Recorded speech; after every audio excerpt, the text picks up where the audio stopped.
At OUR baby's gender reveal. My husband whispered wrong color as blue confetti fell, then took a call from his pregnant mistress. He promised to marry her if it was a girl, used my credit card to buy her a baby one necklace, told me I was just the practice wife, and left me there holding the cake. But I had her address and a DNA test, and the moment the blue confetti burst into the air, everyone around us started clapping and cheering. It was supposed to be one of those picture-perfect moments you see on TikTok, laughing families, smiling parents, a proud dad hugging his glowing wife. But instead, my husband leaned in close, his breath brushing my ear, and whispered two words that cracked something deep inside me. Wrong color. At first, I thought I misheard him. But then his face went blank, like the air had just been sucked out of him. He didn't hug me. He didn't smile. He just stepped back as the cheers got louder, pretending to check his phone, and that's when I heard her. A woman's voice yelling through the speaker so loud even the people nearby turned their heads. "You said it didn't matter who the father was if it was a girl. You promised me." I froze. The blue paper pieces fluttered around us like ashes. My mom was holding her phone up to record, completely unaware, while my best friend's smile faded as she caught sight of his expression. I just stood there with frosting on my fingers, holding the cake I baked for him, a white one with baby blue letters that said it's a boy, Daddy. He turned away from me, muttering into his phone, his voice low and sharp. I caught fragments. "Calm down, don't call here, we'll talk later." Then he glanced back, his face tight with annoyance, and said flatly, "We'll see if it's mine first." My stomach turned. My husband, who'd cried when we found out we were pregnant, who'd kissed my belly every night, was now talking to another woman about another baby. And then, like he couldn't care less that we were surrounded by our families, he shoved his phone in his pocket, turned to me, and said, "Guess I'm just not meant to have a son with you." He looked down at the cake and laughed, actually laughed, and added, "You'll always be the practice wife." Then he got in his car and drove off before we even took a single photo. People tried to comfort me, but I couldn't move. I stood there, holding that stupid cake, frosting smearing on my dress, blue confetti sticking to my hair. It took everything in me not to collapse right there. Because in that moment, the whole room started spinning, not from the pregnancy, but from the realization that everything I'd built was already over. Later that night, while my family tried to make sense of what happened, I sat alone in the nursery we'd just painted. The half-assembled crib, the folded baby clothes, the ultrasound photo, all mocking me with the life I thought I was about to have. And then I remembered something. Last month, a package arrived that he said was for a coworker's birthday. The charge, $248, was on my credit card. I pulled up my statements and saw the note attached to the order. Engraving baby one. My hands shook. I opened his laptop, the one he always told me to stay. That's when I found her. The messages, the photos, the shipping address, everything. And what I found next made my whole body go cold. Because hidden in one of those folders was a DNA test kit. And the results weren't just hers. They were mine, too. Before everything fell apart, I honestly thought I had the kind of marriage people envied. We met in Baltimore, 3 years ago, at a friend's engagement party. He was charming in that low, quiet way that makes you think he's paying attention only to you. Everyone called him dependable, grounded, the nice guy who actually wants to settle down. I had no reason to doubt it. At the time, I was working full-time as a nurse, just finished paying off my student loans, and wanted a real future, house, kids, the whole thing. He was the kind of man who said things like, "I can't wait to build a life with someone who deserves it." It felt safe. After dating a long line of men who couldn't commit, his certainty felt like stability.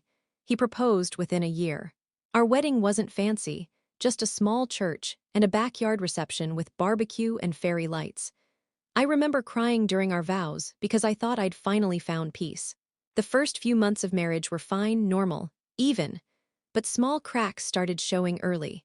He'd complain about how boring our life was, how all I wanted to talk about were bills or meal plans. He'd scroll through his phone during dinner, laughing at messages he said were from work friends. I brushed it off, told myself I was just being insecure. When we started trying for a baby, things got better for a while. He was affectionate again, came to every doctor appointment, made me tea every morning. I thought maybe he just needed a purpose. When we finally got the positive test, he cried in the car. I remember him saying, You don't know how much this means to me. Then, about 2 months in, he started staying late at work. Always last-minute client dinners. Once, I caught the scent of perfume on his jacket, something floral and strong, definitely not mine. He laughed it off, said it was probably from a waitress leaning over at the restaurant. I wanted to believe him. God, I needed to believe him. When I hit my second trimester, I threw myself into planning the gender reveal. I made the decorations myself, baked the cake, booked the park shelter near the harbor. He seemed distracted the whole time, like he didn't even want to be there. He complained about the budget, said the whole thing was too much for a party about baby genitals. I told him it wasn't about that, it was about celebrating our family. He rolled his eyes. But the night before the reveal, I saw him on his phone in the dark, whispering. I asked who he was talking to, and he snapped, Jesus, can't a man have any privacy? That should have been my sign, but I ignored it. Because in my head, we were still a family in the making. Then came the day that changed everything. The confetti, the phone call, his face when he saw it was blue. And after he drove away that night, I sat on the nursery floor scrolling through his laptop, reading message after message between him and a woman named Alyssa. She worked at his office. Married too, they'd been sleeping together for months. But what gutted me most wasn't the affair, it was how they talked about me. She's so dull, he wrote. I'm just waiting for her to pop the kid out so I can leave clean. I wanted to throw the computer. Then I saw the DNA test results. 2 envelopes, one with her name, one with mine, both showing his name. Except mine had an extra page stapled to it, one that said sample 1 inconclusive, retest recommended. I didn't understand at first, but that line, retest recommended, would lead me to something so twisted, so wrong, it would make the betrayal at the gender reveal look small. Because it wasn't just an affair, it was something else entirely. The next few days after the gender reveal were a blur. My phone didn't stop buzzing, family members asking if everything was okay, his mom trying to reach him, my friends sending WTF happened texts. I just kept saying, we're fine, it was a misunderstanding. But we weren't fine. He didn't come home that night or the one after. I tried to call him, but it went straight to voicemail. He texted once, need space, don't make a scene. That's when I started digging. I checked our joint bank account. He had transferred $3,000 to a consulting firm that didn't exist when I searched it online. The credit card he'd used for the coworker's gift. It had another charge the day after the reveal, jewelry store, $625. When I called the store pretending to be him, they told me he picked up a custom necklace that morning. I asked what it said. The clerk read it off, baby one. I felt something break inside me. I drove to his office. The receptionist, looking uncomfortable, said he was working remotely this week. I parked outside anyway and waited. At 4:30, I saw him walking out with her. Alyssa. She had long red hair, wore a white dress that made her look almost innocent. They got into his car together, laughing like none of this had ever happened. I followed them, not close enough to be noticed, just enough to keep them in sight. They stopped at a townhouse complex in Towson. He opened her door, put a hand on her belly, and kissed her. Then they went inside. I sat there for almost an hour just staring at the door. I wanted to scream.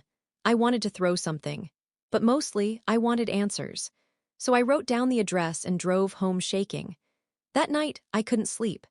I sat in the nursery again, scrolling through his laptop until I found an email thread between him and a company called Gen X Diagnostics. My heart stopped when I saw the subject line, prenatal DNA results.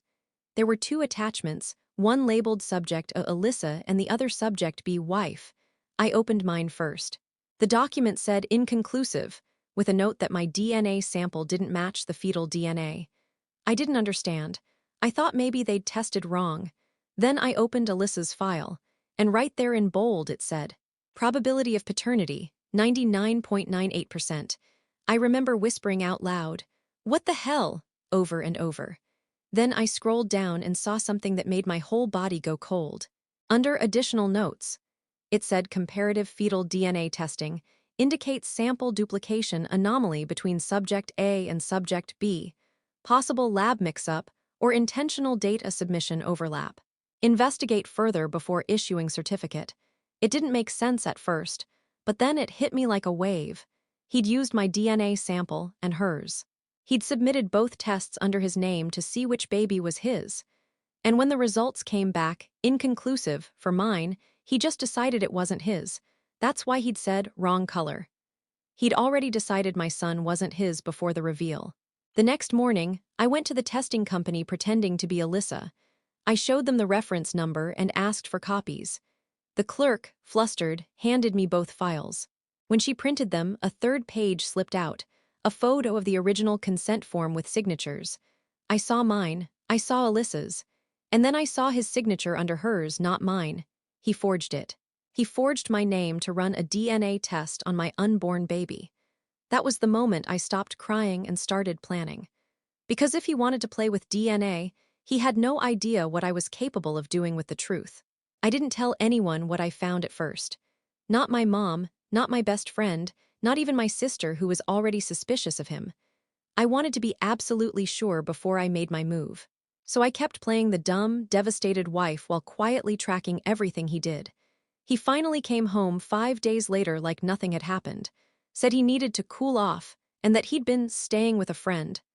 He smelled like her perfume again. When I asked where he really was, he just sighed and said, "You make everything dramatic." I didn't fight him. I didn't even cry. I just nodded and told him we should try to start fresh. And that's how I got him to relax his guard. He went back to sleeping in our bed, leaving his phone on the nightstand, even letting me use his laptop again. He thought I was too broken to fight back. But every night, after he fell asleep, I copied everything, emails, texts, passwords, photos, onto a flash drive. Then one night, I saw a new email come in. It was from a realtor. Subject line, "Offer accepted, closing in 2 weeks." Attached was a contract with his name and Alyssa's listed as co-buyers, the property address. The same townhouse I'd followed them to. That's when I realized he wasn't just cheating. He was moving on. He was setting up a whole new life. He was buying a home with her while I was 7 months pregnant. And it got worse. In the folder of scanned documents, I found a notarized draft of a postnup agreement. His lawyer had drawn it up weeks before the gender reveal. It said if the baby wasn't biologically his, I'd forfeit the house, the joint savings, and his pension. It even included a clause about voluntary relocation support, basically a polite way of saying he'd give me a small payout to move on peacefully. I stared at the date. It was signed 2 days before he whispered wrong color. Everything about that day had been planned. The reveal wasn't a moment of truth, it was his exit strategy. He'd wanted witnesses, family, friends, so that when he humiliated me, it would look like I'd been exposed, not abandoned. He wanted to look like the victim. The DNA test, the confetti, the call from his mistress, all of it was staged to justify walking away clean. I sat there for a long time, feeling something inside me go cold and quiet. I wasn't just heartbroken anymore. I was calculating. Because the thing about him forging my signature on that DNA test, that was fraud. And fraud tied to prenatal testing, especially when the results are sent to an insurance provider, is a criminal offense. And I had proof, so I made an appointment with an attorney. I told her everything, showed her the documents. She looked at me for a long moment, then said, "You're sitting on the kind of evidence that ruins people." That's when the first real plan formed in my head, not just to expose him, but to make him feel it. But before I could set anything in motion, something happened that threw everything off course. Because Alyssa, his pregnant mistress, showed up at my door one night, crying, holding a manila envelope. And what she handed me changed everything. Alyssa showed up at my door around 9 p.m. I almost didn't answer.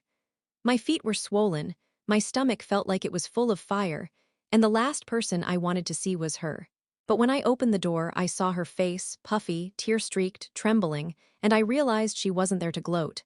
She said, "Please, can I come in? He lied to me too." I let her.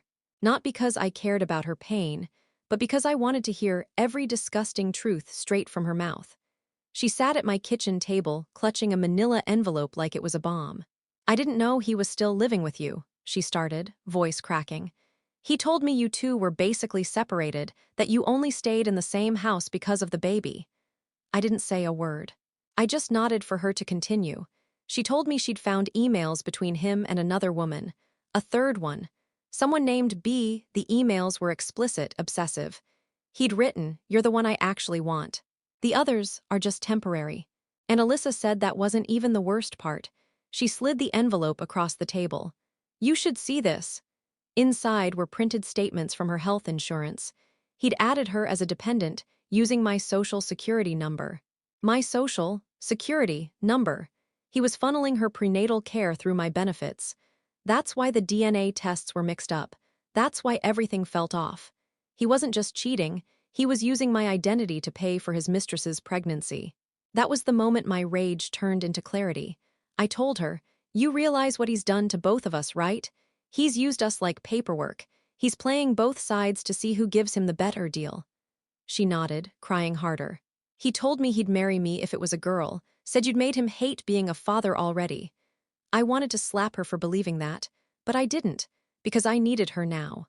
I told her I could ruin him legally, and that I'd make sure she wasn't collateral damage if she helped me. So we made a deal. I'd handle the legal side, the financial side. She'd handle the emotional one. I asked her to keep pretending everything was fine with him, to text, to flirt, to make him comfortable. She agreed. Meanwhile, I gathered everything I needed: screenshots of forged signatures and emails, copies of the fake insurance claims, the realtor's documents for the townhouse, every disgusting message he'd ever sent her or me. I labeled each folder with a simple title: Phase 1, Phase 2, Phase 3. That night, I called my lawyer again. She said, "If you want to go through with this, I can't stop you. But once you pull the pin, there's no going back." I told her, "I already pulled it." The plan was brutal but clean: file fraud and identity theft charges quietly, have his employer notified about misuse of company funds. He'd used his corporate card for their hotel stays. Send the DNA documents to his insurance provider's fraud department. Leak the affair to his mother, who, I knew, controlled part of his trust fund. Everything was ready to go. All I needed was the right timing. I waited a week, pretending to be calm, while Alyssa fed me updates. He told her he was done with me and that he'd be a free man soon. He had no idea I was already making sure he'd never be free again. But before I could execute the plan, Alyssa called me late one night, sobbing so hard I could barely understand her. She said, "He knows. He found out I came to you." I asked how. She whispered, "He said someone's been watching me. And he said if I ever talk to you again, he'll make sure neither of us keeps our babies." That's when I realized the man I'd married wasn't just a liar. He was dangerous. And what I discovered next confirmed that completely. When Alyssa said he'd threatened her, something inside me shifted from anger to pure survival mode. I didn't care about catching him cheating anymore. I wanted to make sure he couldn't hurt anyone again. So I went through everything one more time. His laptop, his drawers, his work bag.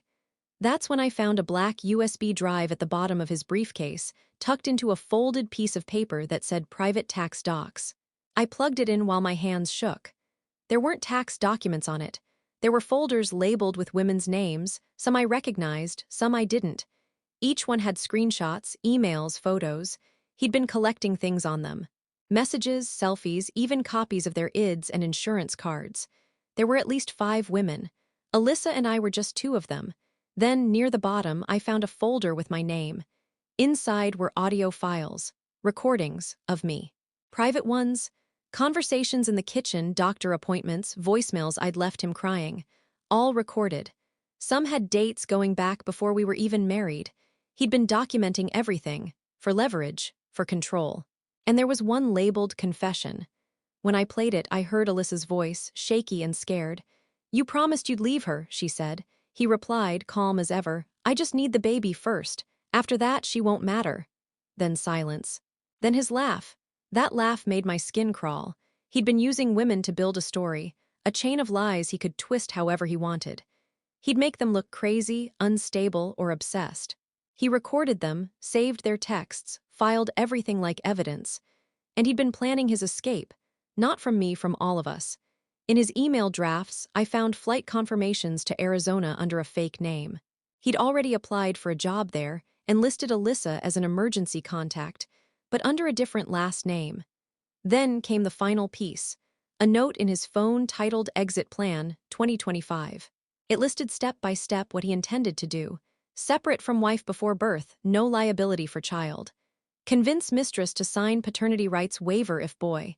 Move funds to AZ account before end of Q1. New ID use brokerage contact. Start over. Real family this time. That was it. That was his entire plan, to disappear, to wipe us away like we were mistakes. And suddenly, Alyssa's fear made sense. He wasn't just manipulative, he was methodical. I called her that night and told her everything I'd found. She was silent for a long time, then said, "He told me the same thing about you, that you were unstable, that you'd fake a pregnancy just to trap him. He said you'd hurt me if I ever tried to talk to you." That was when I knew he'd been pitting us against each other from the beginning. He wanted to keep us isolated, controlled. We were both carrying his children, both believing we were special, both being used for his next version of himself. And yet, even knowing all that, the part that broke me most wasn't the lies. It was realizing that the man I'd loved wasn't real. The kindness, the warmth, the way he'd look at me when I talked about baby names, it was all just a performance. So I stopped waiting for justice to come to me. It was time to deliver it myself. And I knew exactly where to start: his mother. The one person he was terrified of. The one person who could destroy his finances with a single phone call. Because if he wanted to rebuild his life, he'd need her money. And I was about to make sure she never gave him a cent. But before I reached out to her, I discovered why he'd done it all. Why he'd treated every woman like a disposable part of his next chapter. And that reason made my blood run cold. When I finally called his mother, I didn't expect what came out of her mouth. I told her everything: the affair, the fake DNA tests, the insurance fraud, the recordings. I expected her to defend him, or at least hesitate. Instead, she said, in this flat, practiced tone, "I was wondering when you'd find out." That sentence froze me. She went on, "You're not the first woman he's done this to." My heart pounded. "What are you talking about?" She sighed, like it exhausted her to even say it. "He's been like this since college. Always picks someone kind, someone stable, then drains them. Money, security, status, whatever he needs next. It's not about love for him. It's about building the perfect image before he moves on." I asked her if she knew about Alyssa. "I know about all of them," she said. "Every time he finds a woman who can give him something, usually a child. Then once he gets what he wants, he leaves. He calls it resetting his life." That phrase hit me like a slap. Resetting his life.